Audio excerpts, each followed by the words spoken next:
Hello everyone, আমি মোহাম্মদ ফারহান হোসেন। তো আজকের এই ভিডিও লেকচারে আমরা এস অ্যাট্রিবিউটেড এসডিটি এবং এল অ্যাট্রিবিউটেড এসডিটি নিয়ে আলোচনা করব। তো চলুন শুরু করা যাক।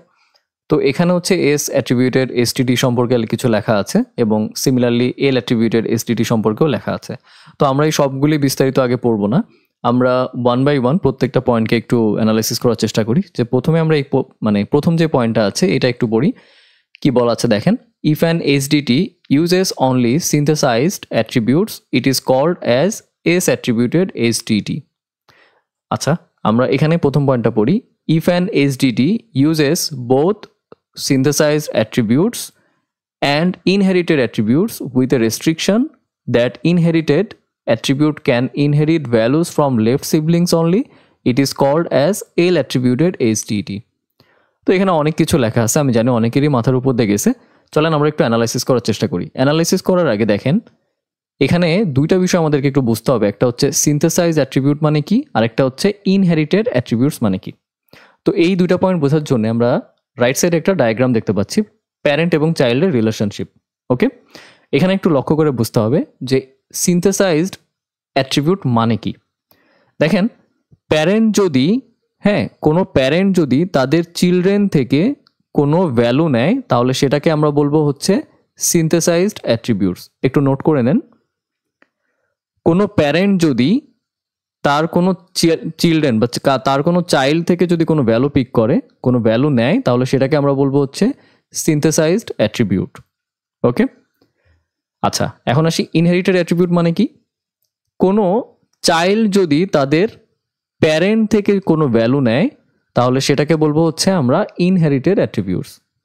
সেই সাথে এখানে যারা সিবলিংস আছে, তাই না, এই সিবলিংসগুলোও তাদের নিজেদের মধ্যে থেকে ভ্যালু পিক করতে পারবে, বাট এখানে একটা রেস্ট্রিকশন আছে। দেখেন, এই যে উইথ এ রেস্ট্রিকশন, রেস্ট্রিকশনটা কি, কোনো চিলড্রেন যদি তার কোনো সিবলিং থেকে যদি ভ্যালু পিক করতে চায় তাহলে সেই ক্ষেত্রে অবশ্যই তার লেফট সাইডে যেই সিবলিংসগুলো আছে তাদের থেকে ভ্যালু পিক করতে হবে। যেমন আমি যদি C3 কথা বলি, যে এই C3 চাইল্ড যদি তার কোনো সিবলিংয়ের ভ্যালু পিক করতে চায় তাহলে সে কি করবে। দেখেন, C3 জন্য অপশন আছে কি, সিবলিং C1 C2 C4। তাহলে যে রেস্ট্রিকশন কি বলছে, যে ও তার লেফট সাইডে যেই সিবলিংসগুলো আছে তাদের থেকে ভ্যালু নিতে পারবে। তার মানে C3 অনলি C1 এবং C2 এর ভ্যালুই পিক করতে পারবে, C4 এর ভ্যালু পিক করতে পারবে না। সিমিলারলি আমি যদি C2 এর কথা বলি, C2 অনলি C1 এর থেকেই ভ্যালু পিক করতে পারবে, C3 এবং C4 এর থেকে ভ্যালু পিক করতে পারবে না। তো এটা হচ্ছে ইনহেরিটেডের একটা কন্ডিশন। যে আবার বলছি, কোনো প্যারেন্ট যদি কোনো চিলড্রেন থেকে যদি ভ্যালু নেয় তাহলে সেটাকে আমরা বলবো সিনথেসাইজড অ্যাট্রিবিউট। কোনো চিলড্রেন যদি তাদের প্যারেন্ট থেকে ভ্যালু নেয় তাহলে সেটাকে বলবো ইনহেরিটেড। এবং চিলড্রেন্সগুলোর মধ্যে তারা তাদের সিবলিংসগুলো থেকে ভ্যালু পিক করতে পারবে, বাট সেটা অবশ্যই লেফট সাইডের যে সিবলিংসগুলো আছে তাদের থেকে ভ্যালু পিক করতে হবে।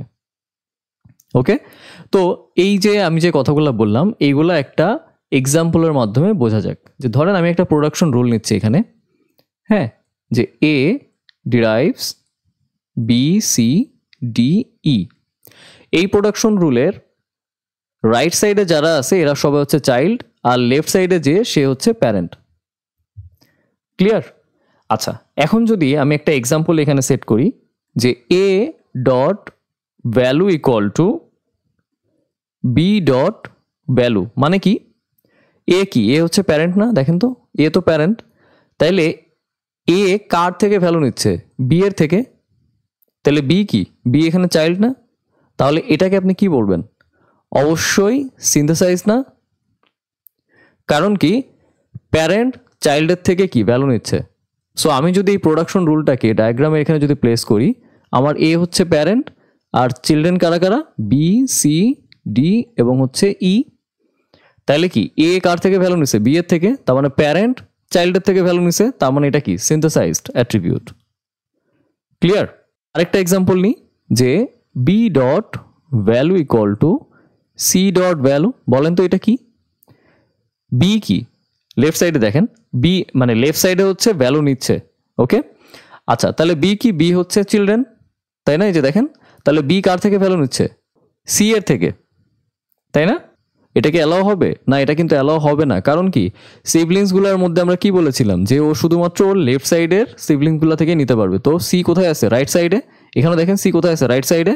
তার মানে কি, এটা ইনহেরিটেড হ্যাঁ, যে সিবলিংস গুলোর মধ্যে থেকে সে নিচ্ছে ফাইন, বাট এটা কিন্তু রেস্ট্রিকশন ভায়োলেট করে, তাই না? ও শুধুমাত্র লেফট সাইড থেকে নিতে পারবে না, তার মানে এটাকে আমরা ইনহেরিটেড বলতে পারছি না। ওকে, এটা ইনভ্যালিড। বাট আমি যদি এটা বলি যে B dot value equal to A dot value, তাহলে বি কার থেকে ভ্যালু নিচ্ছে? এ এর থেকে। দেখেন তো বি এ এর থেকে ভ্যালু নিচ্ছে না, তার মানে কি চিলড্রেন প্যারেন্টের থেকে ভ্যালু নিচ্ছে, তাই না? তাহলে এটাকে আমরা কি বলবো? অবশ্যই ইনহেরিটেড, রাইট? চলেন আরো কিছু এক্সাম্পল দেখি। এই টপিকটা একটু ক্লিয়ার হইতে হবে, আদারওয়াইজ একটু মানে কমপ্লেক্স মনে হতে পারে। যে ধরেন C dot value equal to, আমি যদি এখানে বলি বি ডট ভ্যালু, এটা কি পসিবল? দেখেন সি কি চিলড্রেন, বিও চিলড্রেন, তার মানে কি সিবলিং থেকে ভ্যালু নিচ্ছে, তাই না? তাহলে সি কার থেকে ভ্যালু নিচ্ছে? বি। তাহলে বি কি সি এর লেফটে আছে? হ্যাঁ, দেখেন বি তো সি এর লেফটে আছে, তার মানে এটা ভ্যালিড, এটাও আমরা বলবো ইনহেরিটেড অ্যাট্রিবিউট। আমি যদি বলি C dot value equal to D dot value, এইটা সি কি চিলড্রেন, ডিও কি চিলড্রেন, তার মানে কি সি কার থেকে ভ্যালু নিচ্ছে? ডি এ থেকে।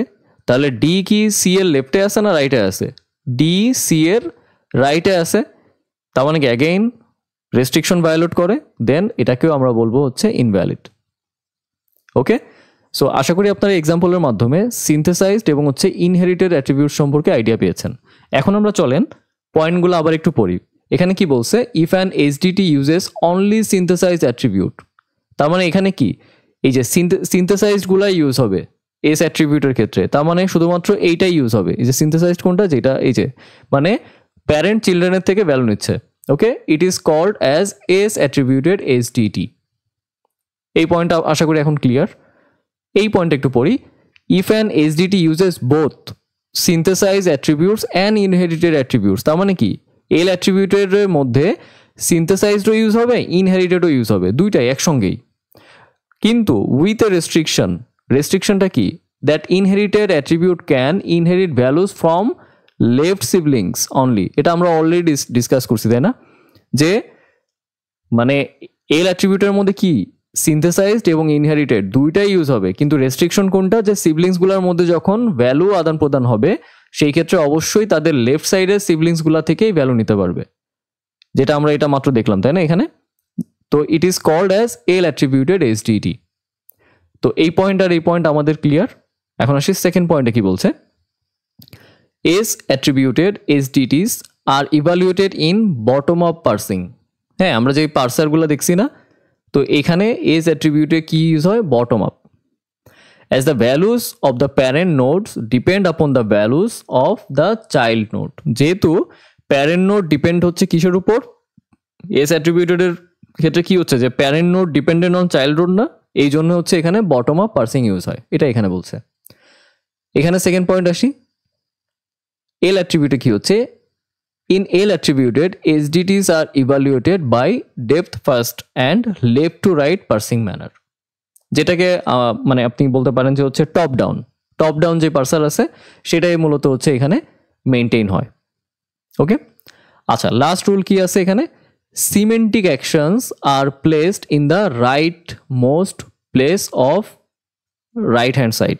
সিমেন্টিক অ্যাকশনস নিয়ে আমরা গত ভিডিও লেকচারে আলোচনা করেছি না, এসডিটি সিমেন্টিক অ্যাকশনস বা সিমেন্টিক রুলস। তো এখানে কি বলছে যে আমরা এখানে যে প্রোডাকশন রুলটা পেয়েছি না, এটা যদি আবার এখানে লিখি,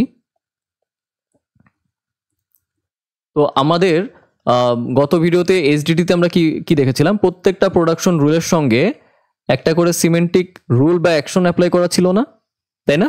তো এখানে কি বলছে এস অ্যাট্রিবিউটের ক্ষেত্রে যে সিমেন্টিক অ্যাকশনস তুমি যখন অ্যাপ্লাই করবা বা প্লেস করবা, তখন এটা অবশ্যই right most place of the right hand side. তার মানে কি, এই যে দেখেন এটা তো রাইট হ্যান্ড সাইড আর এটা হচ্ছে লেফট হ্যান্ড সাইড, তার মানে এই সিমেন্টিক অ্যাকশনস বা সিমেন্টিক রুল একদম সর্বডানে বসবে। তার মানে আপনি যদি এই প্রোডাকশন রুলের জন্য কোনো সিমেন্টিক অ্যাকশনস বা কোনো সিমেন্টিক রুল যদি এখানে প্লেস করতে চান, তাহলে সেটা হবে একদম রাইটে।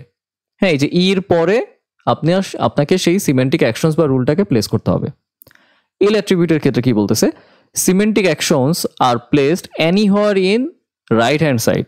তো এইখানে এরকম কোনো রেস্ট্রিকশন নাই।